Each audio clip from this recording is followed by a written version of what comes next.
What is up, my people? Welcome back to the channel for another album review. I'm your boy Naseem the Dream. If you're new to the channel, just go right on ahead and hit the subscribe button and hit the bell as well to always keep notified on my newest content. Today, I will be reviewing the brand new Pierce the Veil album, The Jaws of Life. San Diego emo pop punk band Pierce the Veil is back with their 5th studio album, marking 9 years since their last release, Misadventures. Now, back in the day when Collide with the Sky dropped in 2012, I remember finding myself in that point where I was in that it's not a phase trance once I heard their most beloved track, King for a Day. I remember being fully motivated to indulge myself into the full experience of this album, as well as I did want to check out Selfish Machines, thus beginning to feel like it wasn't a phase. The band, in my opinion, was one of the best in terms of what emo and pop punk was at the time and why it was so new to our generation. Now, fast forward 11 years later into this new chapter of Pierce the Veil, I personally really wondered, where are we gonna go from here? Is this gonna be a defining point for the band where they really start to think about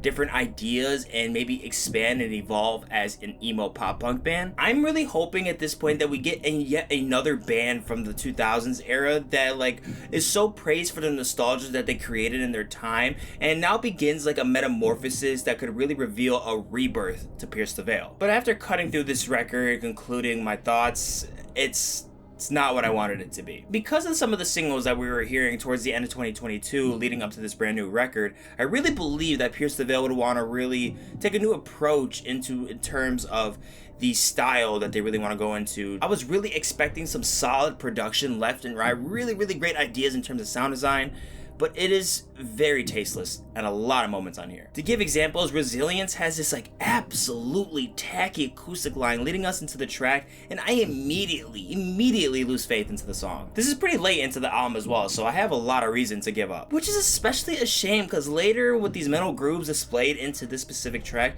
they weren't bad, not great, but they weren't bad. The guitar work for Flawless Execution sounds so disoriented to the point where it reflects like a feeling of discomfort. The band just tries to play around with this like wobble LFO effect many times on here, and I really feel like it just ruined the song for me. I think what led to my conclusions for this record is that the teasers gave me the impression that this record would be entering this brand new phase, this new evolution of Pierce the Veil. I was really putting my money on it. But the truth is, the singles were easily the best part of this album. I was a bit uncertain about my feelings with the intro track, Death of an Executioner, but once those melodramatic vocals hit through its processing, I was lured into enough interest to really, be excited for the album. Could the mix been better at this point early on? Yeah, sure, but Vic Fuentes says he's pulling through. I'll give him that. And then I was okay with the third track, even when I'm not with you at first, but running through this track, it just feels another moment that just feels so awkward to me. The sound selection isn't great on this track either. I mean, there's really nothing complimenting anything on this song. Most of what's left at this point in the album is pretty much that typical emo pop punk material that you heard from the band before, and you probably hear from many. It's just this time they're not really going along with the hardcore aesthetic as aggressively. I was just expecting things to get so much more noisier with its atmospheres and hidden detail with the focus of progressional metal styles, and we still do get new songs that feature this sound that I'm really craving from them,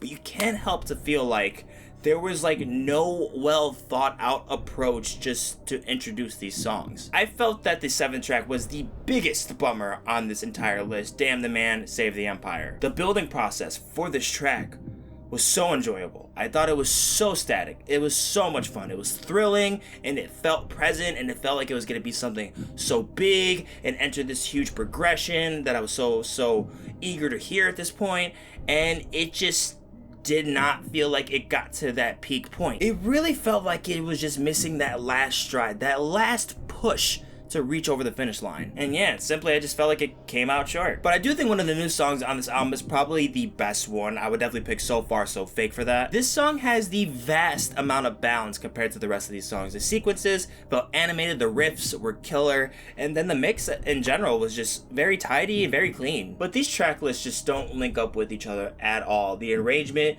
just feels like it's an entire mess. There was even this electronic cut put into the list that was just like had a little bit of a melodrama hints into it, and it just really felt mediocre getting into this point, especially because it had zero cohesion with any of these songs that's before or after. It completely brought the album out of character. I wanted this record to really be something so big and so special for the band that maybe put them back on the map, to really reach this substantial growth into this point in the career, and yet it just ended up being a snub. It lacks profound songwriting, the production quality, the consistency, the structures, and just a low level of creativity. And because of the songs that I did really like on this, it just proves that this could have been way more than what we got. I'm gonna give Pierce the Veil's The Jaws of Life a 44%. Guys, as always, thank you so much for watching the video. If you enjoyed, go to like, share, comment down below, and if you're not already, subscribe to the channel. And down in the description, you'll see all my separate tracklist ratings for the album, more videos, and also the links to my social media accounts so you can keep up with me on the daily. And I'm gonna catch you in the next one. Doses.